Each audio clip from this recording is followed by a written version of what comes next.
Hi guys, James at Rampant Lion Reviews again for you today with another beer review. For this one, we are going to stick to Sweden and we're going to return to a brewery that has now featured on the channel many times before. I've had some really nice beers from these guys over the last couple of years. They are still a relatively new addition to the Swedish beer scene, of course, but they've become very, very well respected. And I think it's most definitely fair to say that this brewery is best known for their different kinds of New England hazy, whatever you want to call them, IPAs. So the one that we're going to have a look at today is one of their latest releases through Systembolaget here in Sweden, and it is supposed to be quite nice, this one actually, so quite curious to see what it's going to have in store for us, because it's a style category that these guys don't tend to let us down with. So yeah, for this review then, we are going to head to Örebro, out to the west of Stockholm, and we're going to have a look at another beer from Apex Brewing Company. So this particular beer is called Omnius, comes in at 6.5% ABV, and it is another New England hazy, whatever you want to call it, IPA.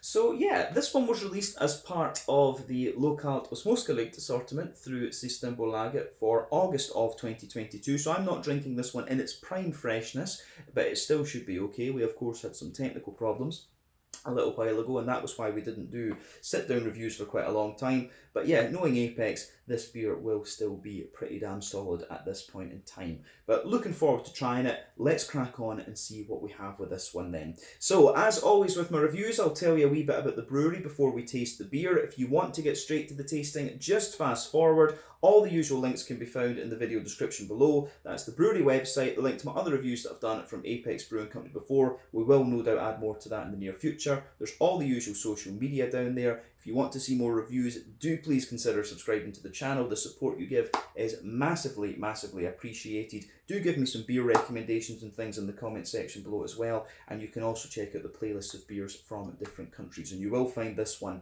in the Swedish playlist. So yeah, let's crack on then and look at my brewery notes. So Apex Brewing Company, as I've mentioned to you already, are from Örebro, out to the west of Stockholm here in Sweden, but the company was actually founded in Norra, a little bit to the north of there.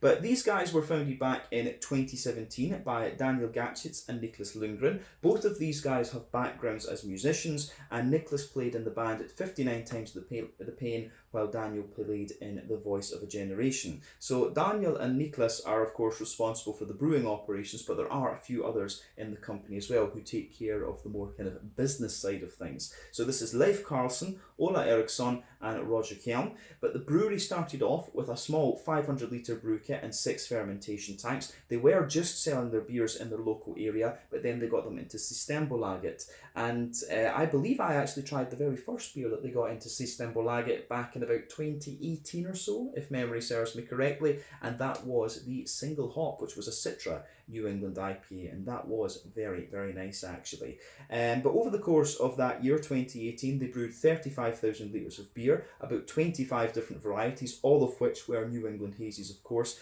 and the following year in 2019 they brewed around 120,000 litres, so quite a rapid expansion.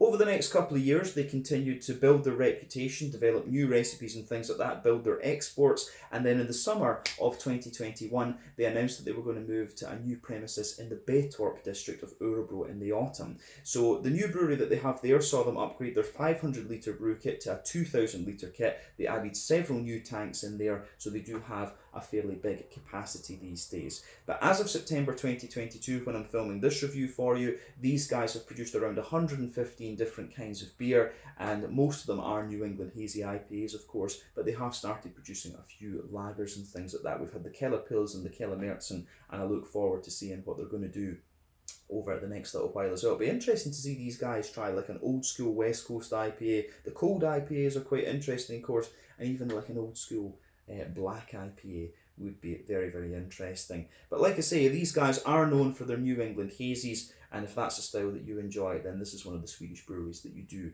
need to check out. But yeah, that is all I can really tell you about Apex Brewing Company for the moment. If you want to learn more about these guys, you can check out the brewery websites, you can follow them on Facebook and Instagram to keep up to date with all the latest goings on, you can check out the Untappd page to see all the different beers, and you can of course check out some of my old reviews as well. But yeah, let's crack on with this one then and have a little taste. So I actually, this was quite unusual with this one. When I had a little look at it on Untappd earlier, it didn't have the different malts listed, which is unusual for Apex. Normally, all of the malts are listed there. But yeah, that was really kind of unusual. But the hops in this one are apparently Nelson Sauvin, Citra, and Simcoe, which we're very familiar with. But Nelson Sauvin, of course, New Zealand hop, about 16% alpha acid, big white, green, grapey sort of things in there. Citra and Simcoe, both American. Citra, 14% alpha acid, big mango-y notes, good bit of lemon lime in a New England IPA, I find. And then Simcoe's about 12% alpha acid, and nice, soft, juicy passion fruits when you put it into a New England IPA. But I'll give you a little quick look at the can before we open it up. There you can see this one's got a nice moggy on it, a nice cat. But yeah, there you can see Omnius, or is that the wrong way around? Omnius IPA, as we said earlier, 6.5% ABV, plain silver top on the can. There is another one of the Apex Brewing Company symbols. You can also see their kind of slogan here: music, people, and beer. And yeah, if memory serves me correctly, this beer cost me in the region of 50 Swedish kronor. So that is about €5, £4.50 sterling, maybe about $5.50 American, something like that. So yeah, let's get this guy out and we'll get on with the tasting then. A 6.5% New England IPA. Always nice to try something new from Apex. And we've got two other ones. I think both of those are double IPAs, if I remember rightly. We've got two double IPAs to try from Apex, which you'll see over the next week or two. So looking forward to those. But yes, here we go. So we've got about 80% of the beer out in the glass just now. Let's have a little look at this. So as you can see, and as you would expect, it's poured a lovely, kind of very bright yellow colour, this one. Before the head disappears, we can say that it's poured with about a 2/3 finger of a frothy, I would say slightly cream coloured head. It's not perfect white, I would say. You can see that there. But it does look very good. So you can see a mix of kind of medium size and small bubbles in there. Yeah, one or two big bubbles sticking toward the side of the glass, a few little ones going up toward the bottom of the head there. But overall, it does look very nice. Lovely, as we say, kind of rich, bright yellow colour. This one, I would compare this to a mango juice. I love comparing New England IPA appearances to mango juice, just what it reminds me of. Remember, the colour of your beer depends on one, type of malts that you use, two, length of your wort ball is also going to play a role. Longer you boil the wort, the more the sugars caramelise, thus you get a darker colour of beer. Normally it's about 90 minutes when it comes to any kind of IPA. There are exceptions, of course, though. Any fruit that you put in or adjuncts or whatever, that's going to affect the colour too, as well any barrel aging. But normally those two variables you do not have to care about when it comes to a New England IPA, or an IPA of any description, actually. So yeah. Oh, we're getting a bit of sun going up and down and things. I don't know what's happening, so apologies for that. I just saw that on the camera there. But anyway, as you can see, this one does look very nice. I have to say as well, for a 6.5%er, the level of haze on this one is actually pretty damn impressive. So yeah, the level of haze in these beers depends on the oak content, wheat content, and to a degree the yeast as well. It doesn't really matter where on the alcohol scale you are. The level of haziness can vary from beer to beer and brewery to brewery and all of this kind of thing. But for a 6.5%er, I reckon this one actually has a pretty impressive level of haze to it. So yeah, let's have a closer look at the aroma of this one then and see how we get on. Curious about this. I don't think we need to say anything more about the appearance of this beer, but you can see the head is just fading away to be a kind of thin foamy layer now. But yeah, aroma time for this one then. Oh yeah, that smells really nice. I mean, right away you can smell that big Nelson Sauvin note. This one comes across as a little bit more oily than some of the other Apex ones that we've had in the past, actually, come to think of it. But yeah, aroma wise, it is pretty nice actually. Yeah. As I've always said, for me there are 6 directions you can take a New England IPA. It can be farmhousey and yeasty. It can be a little bit more rye leaning and grainy. Those two are a bit more common in American brewed examples of this style, of course. Then you've got the wheaty bitiness, oaty creaminess, barley malt bread, and also the kind of sweeter side of these beers as well. And usually they'll show you a few different characteristics. This one, for me, is quite interesting. I'm definitely getting a little bit of wheat in the back of the nose. It's kind of balanced. It's got a little touch of wheat, but I find this one a bit more barley malt leaning. But you do get some of the oats as well. And remember, the oats in the beer tell you a little bit about how old it is. You know, they start to get drier as the beer gets a little bit older. That's one of the kind of telltale signs of age with a New England IPA. But I will say it does have a good degree of creaminess and things to it as well, which is good. But yeah, I mean, aroma wise, I think this one is quite nice actually. So let's just break it down for you a wee bit more. I'm going to say as well, it's not madly pungent in its green component, and it's more oily in the fruit. We've kind of covered that. That's a basic first impression, but let's break it up a little bit more. So, backbone of the beer, you've got a nice little bit of fresh hedgehog bread crust in there. Absolutely. On top of that, on top of that, you get a lot of kind of fluffy white bread in there, and you can smell there's a little bit of wheat just thickening that out. But for me, it leans a little bit more toward the barley malt side of things, this one, when it comes to the breadiness. So yeah, definitely getting a bit of that in there.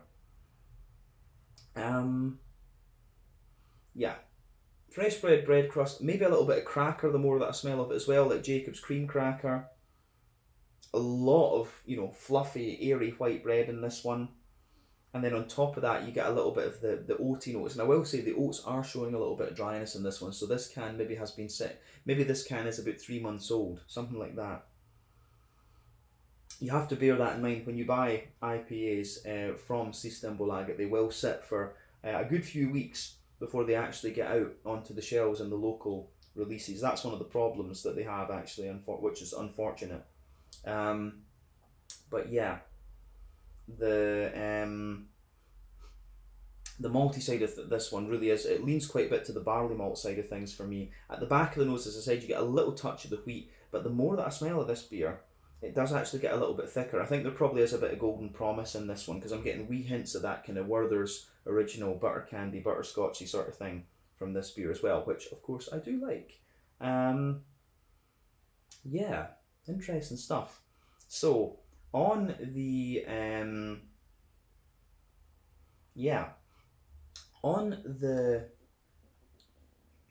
what should we say, on the hoppy side of things, and I think we don't need to say anything else but the malty side of the beer. The green component for me, there's a little teeny bit of earthiness, but the green component is quite light and grassy, but also a little bit floral as well. So you do get a little bit of brightness and things with this one. So yeah, the way that goes together, I think, is really nice.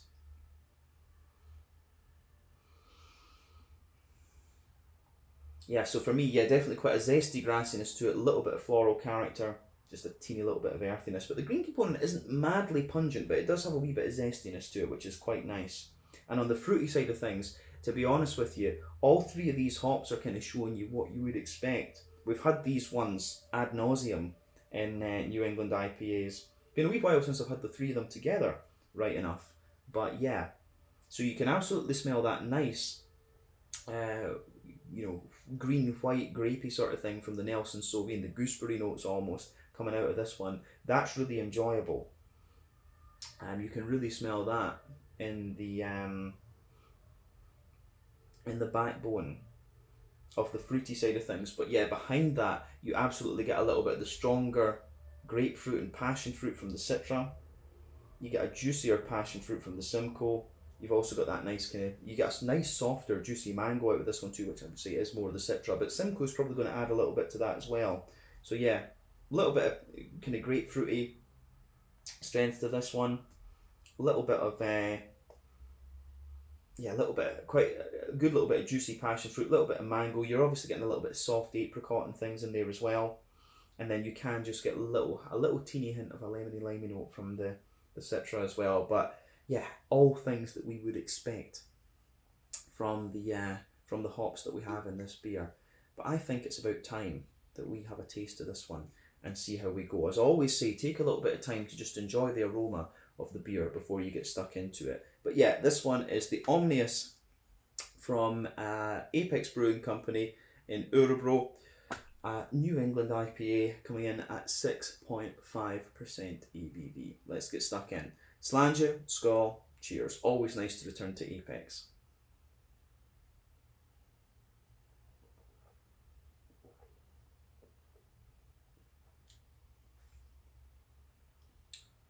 yeah,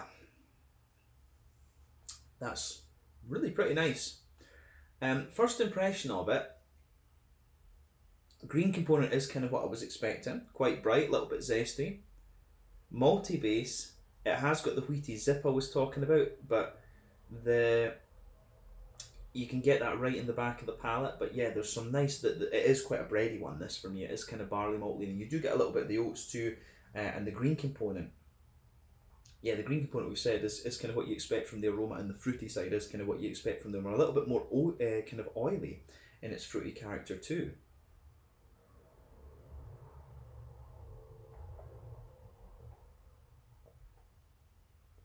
But yeah, once again, it's another really nicely done New England IPA. There are so many of these beers out there these days that you can't really ask for much more than just a solidly done one. And Apex, once again, have done this. And we have to bear in mind as well, this beer is not in its prime condition, but I still think it's pretty damn solid at this age. So you just have to say thumbs up to Apex Brewing Company for this one. I think they've done a solid job here. So let's break this down and just describe it for you a little bit more kind of in depth.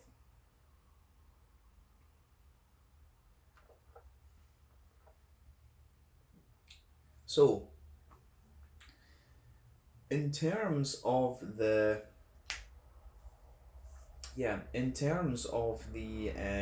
malty base with this one, we'll start as we always do, middle third of your palate.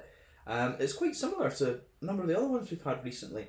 So you've got that nice little bit of fresh bread, wholemeal bread, crust backbone there. That's forming the baseline of the beer. On top of that though, there is a good little bit of dryness there. It is really very much like a kind of Jacob's cream cracker, knäckebröd type thing. I'm getting quite a bit of that just sitting right on top of the bread crust with this one. But on top of that, you get there's quite a fluffy white bready note sitting there. And it's actually fairly tall in this one, which is quite nice.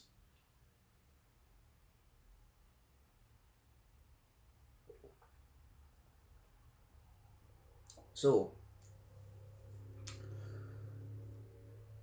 on top of that,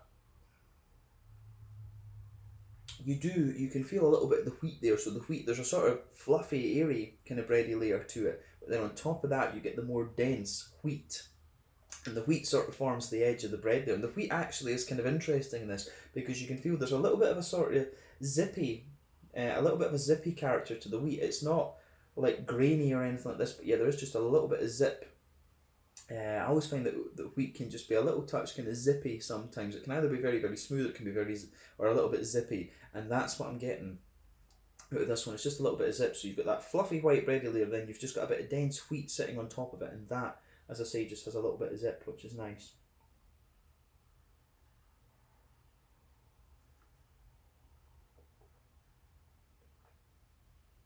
We've got a little fruit fly. These guys are annoying. Need to get rid of them. But yeah, get lost. Go away. Yeah, I think it must have just come in because I've got the door open. So yeah, on top, the oats that you get in this one are quite interesting. So on top, down the kind of middle layer of your tongue, you get a little bit of that sort of porridgey note out of this one. But as you move out toward the edge of your palate with this, you start to get some of the dryness of the oats. As I said earlier, that's a little bit of a sign that this beer is not 100% fresh, so we need to kind of bear that in mind with this one. So yeah, you do get a little bit of that oaty dryness toward the edge of the palate. If you go to the dead centre of your palate with this one, you get a little touch of sweetness. There's maybe a wee bit of a straight up caramel right in the dead centre of your tongue, but as you move out from that, it's got a little bit of a Werther's Original and a more kind of biscuity sort of thing toward the edge of the palate too, so that is quite nice.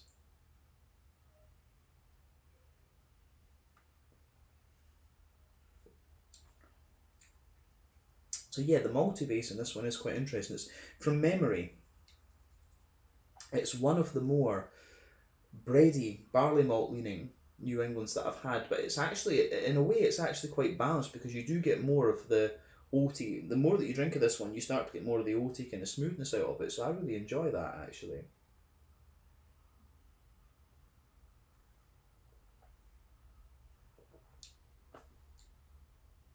And yeah, you've got a good little bit of sweetness too.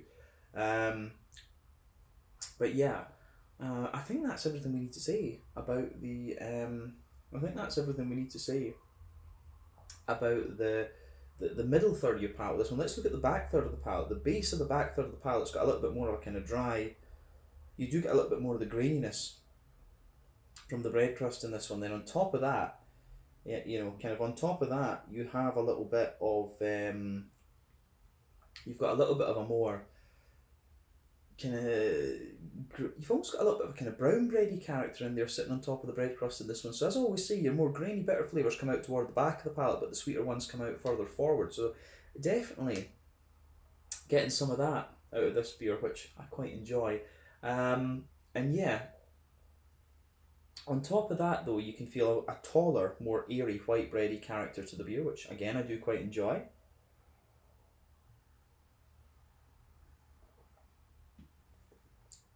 And then on top of that, you get the wheat, and the wheat does have a little bit of bitiness to it, but not a lot. Just a little bit of zippiness, and that sits on top of the bready layer. Above that, you start to get some of the kind of more airy, yeasty kind of characters out of the beer. So there's a little bit of that very slightly woody, bready kind of thing coming out of this one. So yeah, the back third of your palate, the flavour is definitely taller, and then as you come into the middle third of the palate, it just condenses down a little bit. I think, to be honest, that's everything we need to say about this beer.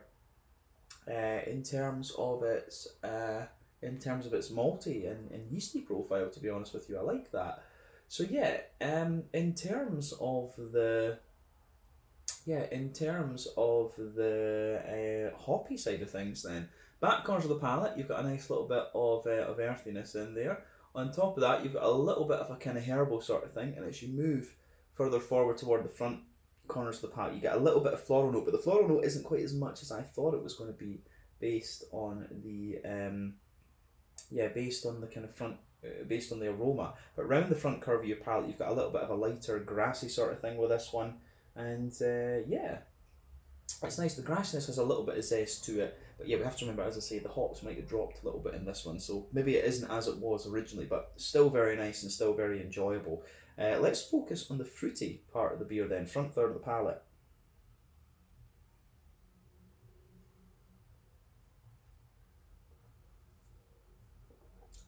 So yeah, border region between front third and middle third of your palate, a little bit of bready build up. And then the base of the front third of the palate is definitely kind of oaty. And yeah, I think that that works really quite nicely in this one. So on top of that, of course, you've got the nice oily bubble where the juicy fruity esters roll their way out of the beer. Toward the back of that front third of your palate, it's not quite as grapefruity as I was expecting it might be from the aroma. The citrus really just showing its more pungent passion fruity side rather than the big grapefruit punch that it can sometimes give you. So yeah, a little bit more pungent passion fruit at the back, and as you come further forward, that mellows out, and of course you're getting the interactions with Simcoe in there. Simcoe's going to give you a more mellow and sweet passion fruit. Then as you come further forward from that, there's a little bit of juicy mango. Of course, underneath all this, there are little teeny bits of like apricot and stuff, maybe a little hint of like a juicier pineapple. But yeah, for me, the tropical side of this beer is more about the more pungent passion fruit and the juicier mango, which makes sense when you've got Citra and Simcoe. But as you go into the front half of the front third of your palate, what you'll find is that the as you come forward, the influence of the Nelson Sauvin becomes quite apparent. You get that nice kind of white, green, grape, gooseberry type flavour of the Nelson Sauvin just coming out as you reach the kind of front of the palate. You could maybe argue there's a little hint of like a lime just at the very tip of the tongue, mixing in with the grassy esters there, and that's most likely to come from the Citra, in my experience. But yeah, the way that this one goes about its business is pretty nice actually. You can't ask for much more than that these days. As I said earlier, there's so many New England IPAs on the market. All you want is a nice drinking experience, and this one gives you that. So again, well done to Apex Brewing. It's difficult to pick a favourite IPA from these guys because they're all pretty damn solid, to be honest with you.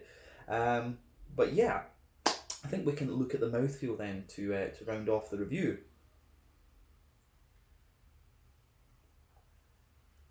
So yeah, mouthfeel wise, right in the middle of the spectrum, mid-bodied, smooth carbonation. It has got a little bit of silkiness to its mouthfeel, which is kind of interesting, but you have got a little bit of that kind of wet cleanliness that you always get from Nordic beers. You can always just feel how clean they are in a way. In terms of IBUs, I think this is a fairly standard 30 IBU New England IPA. The malt base, like we said, good little bit of breadiness to it, very smooth in a way. There is a little touch of sweetness in there and a wee bit of dryness at the back of the palate, but other than that, it's pretty solid. On top of that, you've got the fruits, and the fruits for me, they're a little bit less oily than I thought they were going to be from the aroma, but still very, very nice actually. I like the kind of oily and juicy character that you had from those. But yeah, flavour wise, I think this is pretty good. It's another just very, very solid New England IPA from Apex, and you can't ask for much more than that these days, can you? So yeah, let's leave it at that for this one. This is the Omnius IPA, 6.5% ABV from Apex Brewing Company in Örebro, just out to the west of Stockholm. Once again, thank you for watching my beer reviews. Until the next time, please like, subscribe, share, all the usual YouTube stuff. Let me know your own thoughts on this beer in the comment section below. Let me know what your favourite beers are from Apex. Give me some beer recommendations as well. Check out my social media, check out theirs, and I'll see you guys on the next review. Slàinte, skål, and cheers.